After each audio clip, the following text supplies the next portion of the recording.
김태우 의원님 질의해 주시기 바랍니다.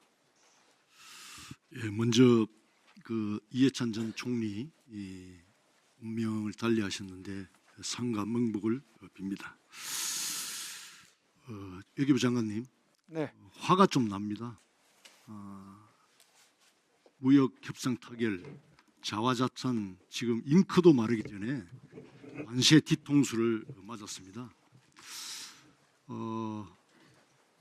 우리에게 외교 안보는 여야도 보수 진보도 없다라고 이야기합니다. 바로 그것은 국민의 자유, 생명 그리고 번영과 직결되기 때문에 가장 국정 운영의 축이기 때문에 저는 그렇게 이야기하고 있습니다. 또 국민도 그게 전제가 됐을 때 생업에 종사할 수 있고 또 기업도 미래 비전에 대한 대비도 또 준비도 해가는 거 아니겠습니까? 이번 사건은 저는 충격이라고 봅니다. 과연 정부가 한 라인이 있느냐? 특히 동맹관계인 미국과의 가장 중요한 이런 사안들에 대해서 이렇게 안이하게 대처했구나. 미국의 트럼프의 행동 양식은 뒤로 치더라도 이런 과정이 노출되기까지 도대체 뭘 했는지, 왜 빌미를 줬는지, 도대체 뭘 한 건지, 그러면 누가, 국민이 또 기업이 누굴 믿고 생업에 종사하고 일을 할 수 있는지, 왜 도대체 이 지경까지 갔는지 우리 장관님 말씀 한번 해보세요. 네, 존경하는 김태우 의원님, 외교 문제에 있어서 여야가 없다는 말씀에 정말 감사를 드립니다.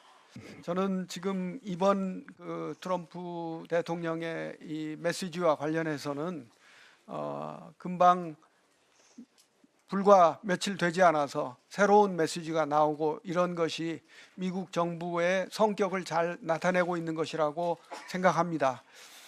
불행히도 그런 변화된 미국 정부를 보면서 정말 여야가 없이 우리가 똘똘 뭉쳐서 이에 잘 대응해 나가야 되겠다는 생각을 하게 됐습니다. 사실 이것보다도 예를 들어서 제가 지난주에 나토를 방문했었는데 나토 유럽 국가들은 그린랜드에 관한 것이라든지 또는 카나다에 관한 트럼프 대통령의 메시지라든지 이런 것이 있었는데 거기서도 여야가 없이 똘똘 뭉쳐서 정부를 지원하고 하는 것에 감명을 받았습니다. 김 의원님의 그런 지적에 다시 한번 감사를 드립니다. 가장 중요한 것은 우리 이제 국힘에서도 이 대미 투자 관련해서는 국민 경제에 또 산업 경제에 지대한 영향을 끼칠 수 있기 때문에 고용과 관련해서도 그렇고 3,500억 달러 규모 또 알래스카 LNG 어떤 프로젝트의 투자 문제 등 거의 무려 MOU이기 때문에 비준이 꼭 성립할 필요가 없다고 말하지만 거의 비준에 준하는 그런 논의를 거치고 또 국회 차원의 촉진법에 대한 확실한 뒷받침이 되어 있어야 이런 사태를 저는 막았다고 볼 수 있는데 저는 빌미를 줬다고 보거든요. 그래서 우리가 지금까지 국힘에서 비준이 돼야 된다라고 이야기했고 그럴 필요 없다라고 대미 투자 촉진법으로 성립이 가능하다고 했었는데 지금 계류 중이란 말이에요. 그런데 정보통신망법 이런 경우는 채 2달도 안 해서 국회에서 처리가 됐어요. 그런데 가장 중요한 국민 경제에 영향 끼칠 수 있는 대미투자 촉진법은 아직도 계류 중에 있습니다. 상임위 차원에서. 이런 부분에 대한 고민이나 또 설득 그런 과정 하지 않았습니까? 그대로 왜 방치한 겁니까? 네, 한미 동맹 관계를 종합적으로 관리하고 있는 저희 외교부 입장에서 지적해 주신 사항을 겸허하게 수용하고 더 열심히 노력하겠습니다. 바로 외교 안보 문제는 가장 중요한 모든 근본이라고 생각하기 때문에 외교부 장관께서는 그냥 단순한 내 업무의 차원이 아니라 이거는 국익 차원에서 사실상 컨트롤 타워적 위치에 있다는 것을 명심하셔야 됩니다. 꼭 기억해 주시고 이번 계기로 진짜 타산지수 잘 삼아서 제대로 한번 역할을 해주시기 바랍니다. 네, 그렇게 하겠습니다. 그리고 또 하나 한중 정상회담의 성과에 대해서 많은 또 이야기가 있습니다. 사실 정상회담을 하면은 공동 성명이라는 게 합의문이라는 게 있는데 왜 이번에는 그런 과정이 없는 거죠? 네, 공동 성명은 때로 정상회담의 결과로 발표가 되기도 하고 많은 경우에는 되지 않기도 합니다.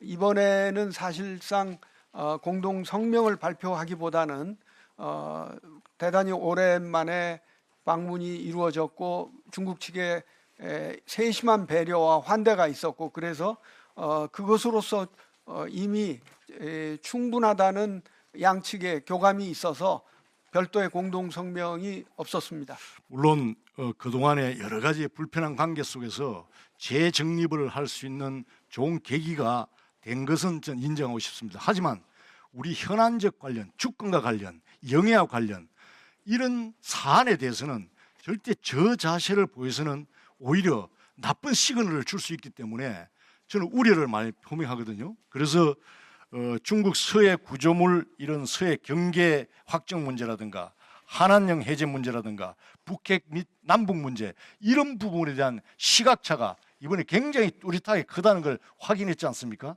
그리고 이런 주권과 관련된 이런 문제에서 우리의 어떤 주체성이 굉장히 결여됐고 저자세로 보인 부분에 대해서는 굉장히 나쁜 선례가 될 수 있다. 이런 우려도 솔직히 생겼습니다. 이런 국민적 시각에 대해서 어떻게 생각합니까?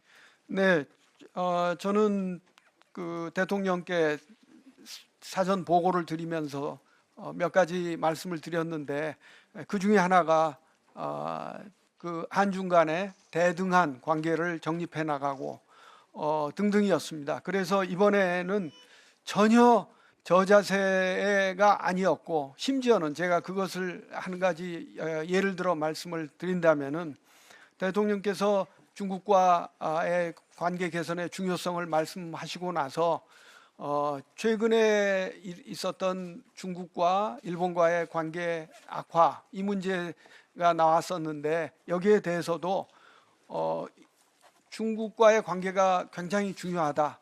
한국으로서는 일본도 굉장히 중요하다는 말씀을 직접 하셨습니다.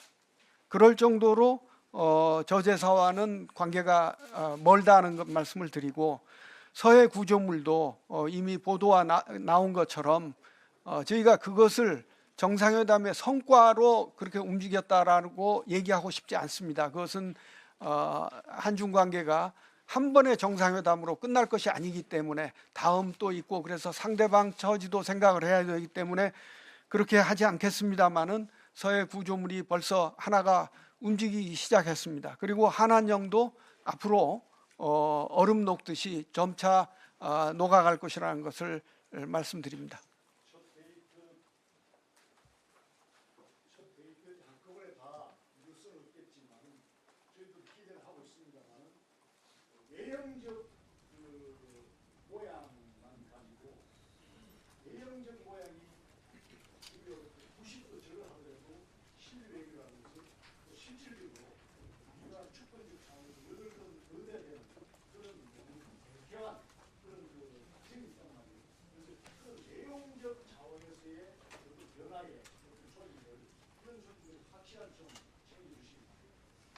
네, 이번에 결과물로 발표되면서 한중 양국은 가급적 매년 정상회담을 갖기로 했습니다. 앞으로 정상회담을 준비하는 과정에서 의원님의 말씀을 잘 유념하겠습니다. 예, 수고하셨습니다.